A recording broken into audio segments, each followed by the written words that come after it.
What's up, nerds? It's Mason, and I got another Omnibus hardcover trade paperback style haul to share with y'all.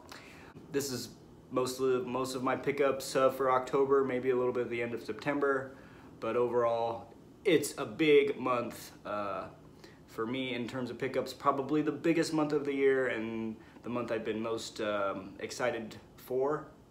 So I'm excited to share everything with you guys. And needed to take a break from binge watching Making a Murderer 2 in order to focus on something more pleasurable that doesn't want to make me pull my hair out. Anyway, so first I always like to plug where I usually buy most of my books, InStockTrades.com, due to their awesome discounts and customer service and secure packaging. And also right now there is a big damage sale going on that's going to eventually damaged books will be at 85% off the cover price. So a couple times a week, you know, it'll go up 5%. Today they did another raise, so it's damaged books should be 60%. I bought a couple at the 55% off discount earlier in the week, so I will share those with you guys. So let's get started. First one, let's get us started with a bang. Yes, I picked up the book that no one asked for, Red Hood and the Outlaws, the New 52 Omnibus. Yes, sir. I read this, and I didn't hate it. I could see why some people, it might not be their thing, but for the most part, I enjoyed it. Especially the artwork. It's very consistent, and especially in oversized format. If you're a fan of Red Hood, it's worth picking up.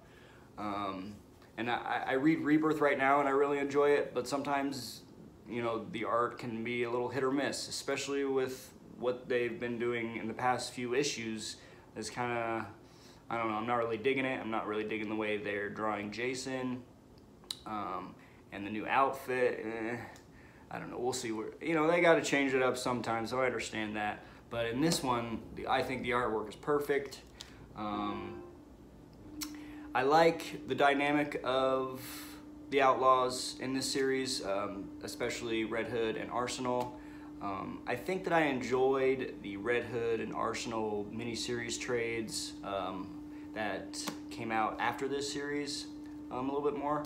But for the most part, I enjoyed it and I'd read it again. But, you know, I can understand why it might not be some people's things. You know, there's kind of some, I guess, sexual immaturity, especially at the beginning, where it's just kind of laughable to me. It didn't ruin anything for me. It's a little confusing, I guess, in the middle near the end with the villain group, the Untitled and League of Assassins. That was a little hard to follow at times, but I enjoyed it, and it's worth picking up if you're a Red Hood fan, I guess. Shit. Moving on, I picked up what just came out, the Detective Comics Rebirth Deluxe Book 3. So I'm excited to get into that. I think the cover art was a little bit, you know, left a little bit to be desired to me, but whatever. It seems a little thinner than the other editions, so we'll see what's up with it. I'm excited to get into it. Looks like something's a little bit already spoiled for me right here. I don't know. I mean, I guess I saw it coming anyway, but yeah, we'll see what's rocking in this one. I'm thinking maybe this one collects 963 through 973, so maybe the next one will have 1,000 in it. I don't know. I think on the solicitations, the next one doesn't come out till April, so. All right. And then I actually bought a couple of books off the CGC forums that I frequent. This was like a few weeks ago. This one was a really cool and cheap find. It's a custom bound Shadow of the Bat.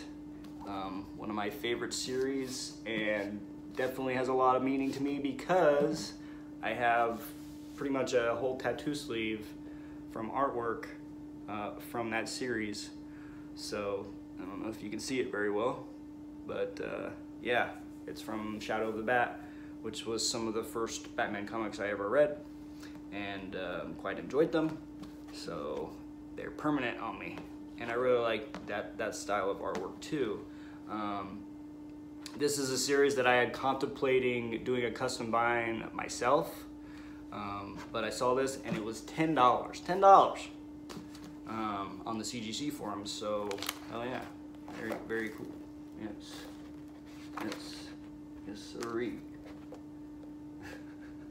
All right, so yeah, cool pickup, my first custom bind. And then I also picked up from the same seller the Deadpool Classic Omnibus.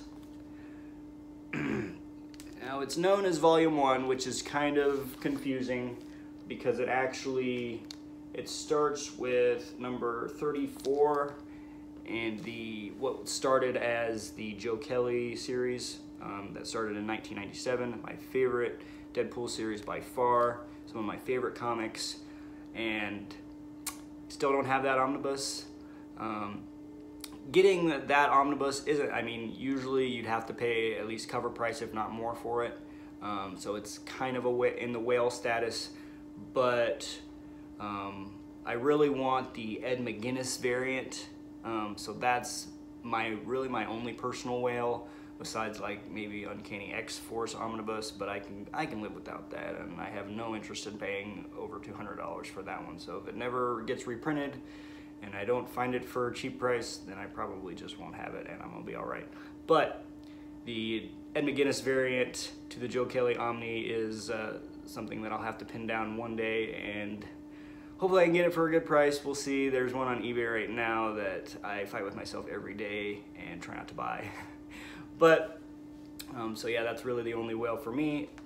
But as I've said before, I do want to own every Deadpool in either omnibus or oversized hardcover as long as they are released. So I had to pick this one up, and it was 40 bucks. So that one and that was 50 bucks. Good deal. Good deal on the forums. All right, and then this also came out this week. It's BPRD, Hell on Earth, Volume 3.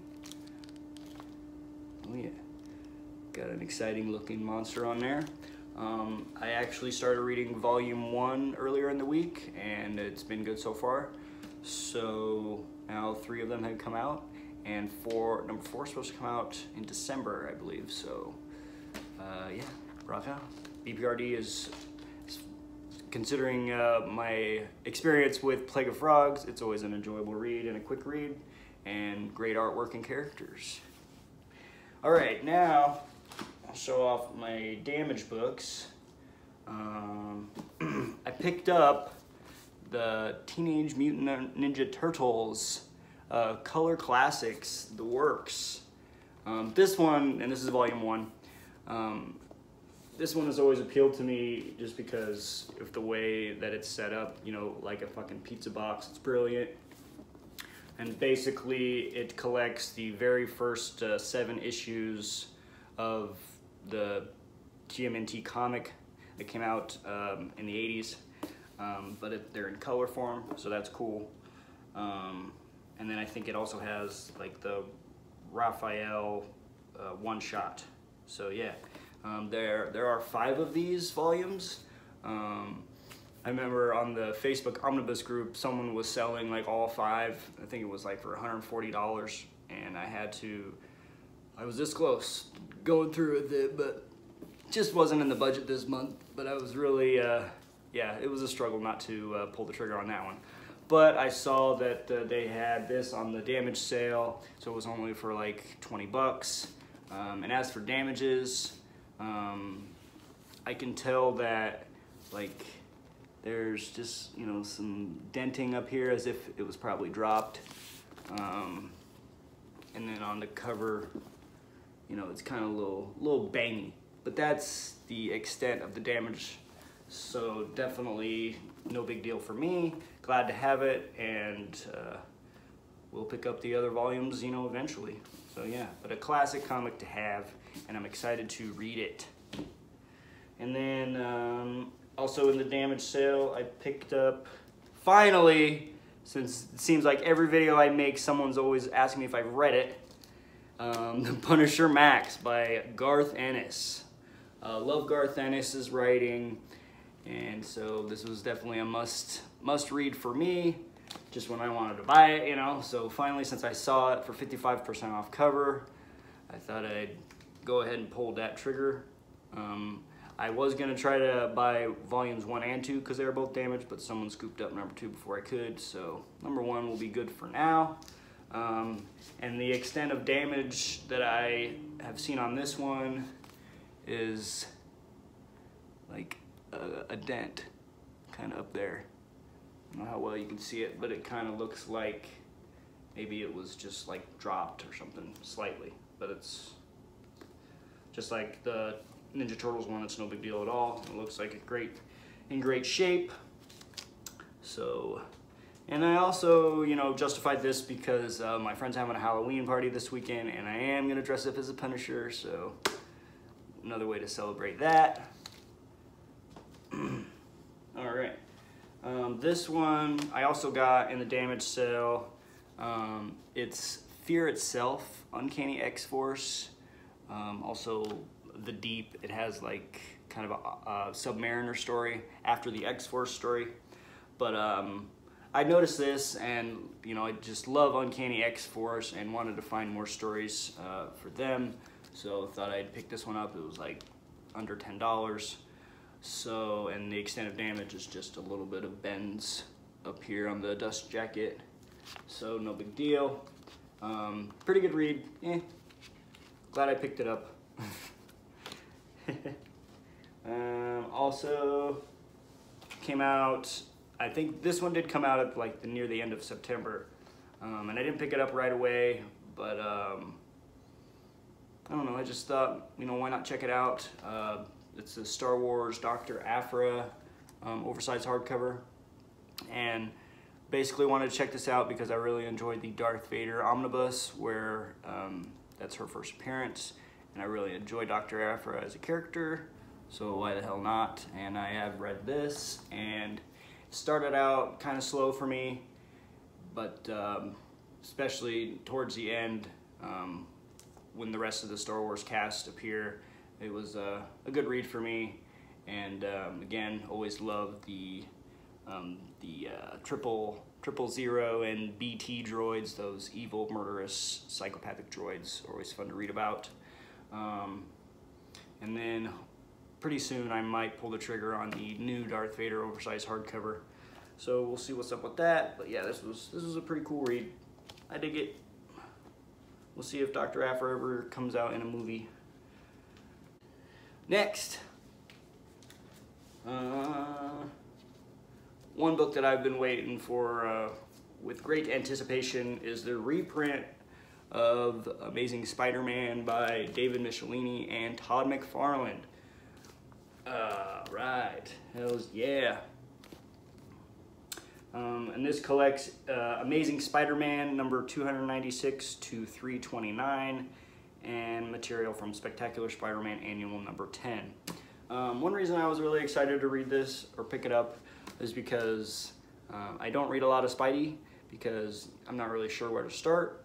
I have the Punisher Back to War collection, had, you know, a lot of early Amazing Spider-Man issues in it, like in the 100s, you know, obviously starting with 129 his first appearance, and then all the Spider-Man issues that has him in it. And it was kind of a chore to read some of those, you know. I'm glad I did read them and checked them out just to have read them, but I didn't think that, you know, starting with like, you know, the first Amazing Spider-Man Omnibus would really be for me. Eventually I'll probably buy it and check it out, but was intimidated by it because didn't know how quickly I could really get through it and how much I'd really enjoy it.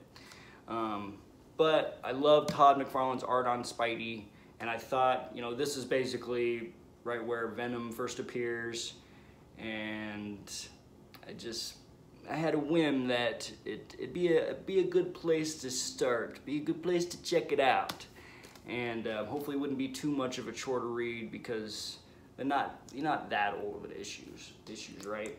Not particularly modern, but still, you know, not dense with text and exposition or whatever.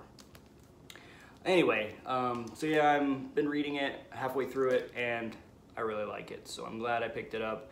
I'm glad to read more Spidey. And I'll definitely look forward to picking up more Spider-Man in the future.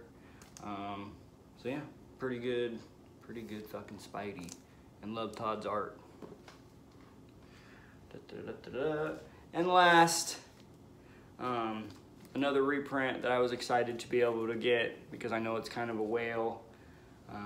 It's the Tomb of Dracula Omnibus. Yes, sir. Which collects Tomb of Dracula 1 through 31, Werewolf by Night 15, Giant Size Chillers number 1, and Giant Size Dracula 2 through 4. Yes. So this one, you know, I'm a big fan of like vampires and all that mythology. So it was just like a must-have for me, especially considering, you know, the time of the year. You know, it was a good buy for me just in that aspect.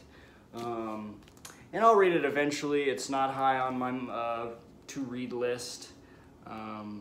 Not sure how easily I'll get through it considering it's Bronze Age material. You know, maybe I'll be surprised and I'll move right through it. But just to have it anyway really excited me. So we'll see. And I love me some Gil Kane covers, that's for sure, and lots of cool, I don't know about lots, but there's cool Neil Adams covers, especially on number 1. So yeah, Tomb of Dracula, yes sir. That's all the books I got to share with you guys. I really appreciate you guys checking me out. Leave me a like on the way out, and I'll catch you guys on the flip. Later.